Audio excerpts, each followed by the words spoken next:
आइए भक्तजन सुनते हैं महाशिवरात्रि व्रत की कथा। प्रेम से बोलेंगे आप मेरे साथ, बम बम भोले। चित्रभानु नामक एक शिकारी था। जानवरों की हत्या करके वह अपने परिवार को पालता था। वह एक साहूकार का कर्जदार था, लेकिन उसका ऋण समय पर न चुका सका। क्रोधित साहूकार ने शिकारी को शिवमठ में बंदी बना लिया। संयोग से उस दिन शिवरात्रि थी। शिकारी ध्यानमग्न होकर शिव संबंधी धार्मिक बातें सुनता रहा। चतुर्दशी को उसने शिवरात्रि व्रत की कथा भी सुनी। शाम होते ही साहूकार ने उसे अपने पास बुलाया और ऋण चुकाने के विषय में बात की। शिकारी अगले दिन सारा ऋण लौटा देने का वचन देकर बंधन से छूट गया। अपनी दिनचर्या की भांति वह जंगल में शिकार के लिए निकला, लेकिन दिन भर बंदी गृह में रहने के कारण भूख प्यास से व्याकुल था।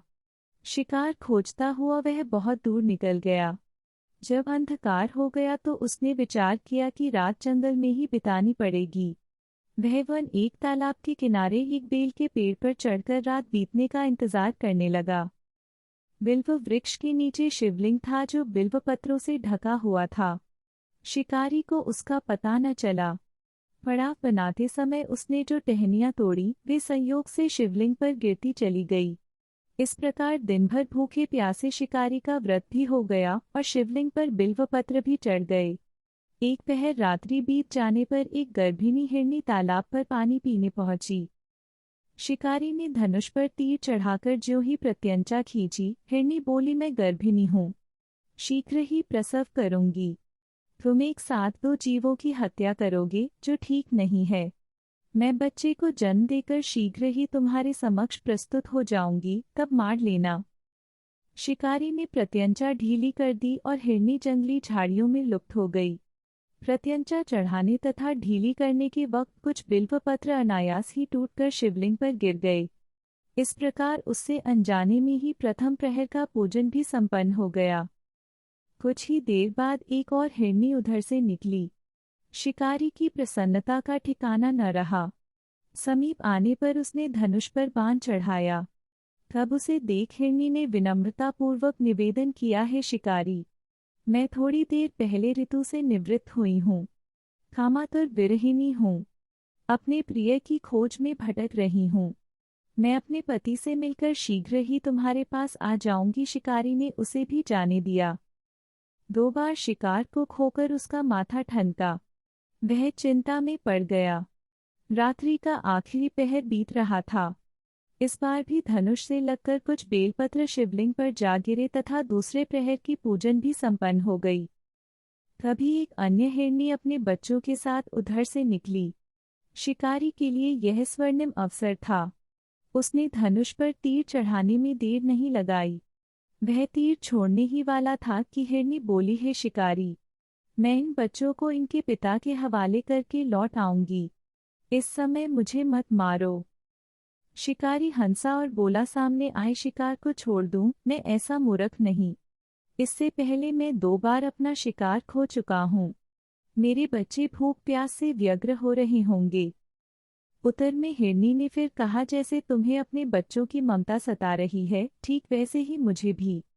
हे शिकारी, मेरा विश्वास करो, मैं इन्हें इनके पिता के पास छोड़कर तुरंत लौटने की प्रतिज्ञा करती हूँ।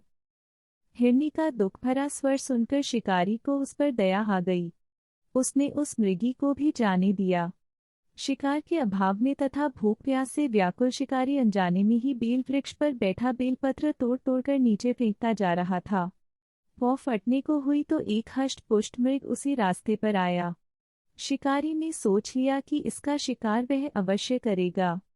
शिकारी की तनी प्रत्यंचा देखकर मृग विनीत स्वर में बोला, अपॉस्ट्रफी, है शिकारी, यदि तुमने मुझसे पूर्व आने वाली 3 मृगियों तथा छोटे छोटे बच्चों को मार डाला है तो मुझे भी मारने में विलंब न करो, ताकि मुझे उनके वियोग में एक क्षण भी दुख न सहना पड़े। मैं उन हिरनियों का पति हूँ। यदि तुमने उन्हें जीवन दान दिया है तो मुझे भी कुछ क्षण का जीवन देने की कृपा करो। मैं उनसे मिलकर तुम्हारे समक्ष उपस्थित हो जाऊंगा। मृग की बात सुनते ही शिकारी के सामने पूरी रात का घटनाचक्र घूम गया। उसने सारी कथा मृग को सुना दी। तब मृग ने कहा, मेरी तीनों पत्नियां जिस प्रकार प्रतिज्ञाबद्ध होकर गई हैं, मेरी मृत्यु से अपने धर्म का पालन नहीं कर पाएंगी। अतः जैसे तुमने उन्हें विश्वासपात्र मानकर छोड़ा है, वैसे ही मुझे भी जाने दो। मैं उन सबके साथ तुम्हारे सामने शीघ्र ही उपस्थित होता हूँ। शिकारी ने उसे भी जाने दिया। इस प्रकार प्रात हो आई। उपवास, रात्रि जागरण तथा शिवलिंग पर बेलपत्र चढ़ने से अनजाने में ही पर शिवरात्रि की पूजा पूर्ण हो गई। पर अनजाने में ही की हुई पूजन का परिणाम उसे तत्काल मिला। शिकारी का हिंसक हृदय निर्मल हो गया। उसमें भगवत शक्ति का वास हो गया। थोड़ी ही देर बाद वह मृग सपरिवार शिकारी के समक्ष उपस्थित हो गया ताकि वह उनका शिकार कर सके, किंतु जंगली पशुओं की ऐसी सत्यता, सात्विकता एवं सामूहिक प्रेम भावना देखकर शिकारी को बड़ी ग्लानि हुई। उसने मृग परिवार को जीवन दान दे दिया। अनजाने में शिवरात्रि के व्रत का पालन करने पर शिकारी को मोक्ष और शिवलोक की प्राप्ति हुई। भक्तजन, इसी के साथ कथा समाप्त होता है। तो बोलिए प्रेम से बम बम भोले।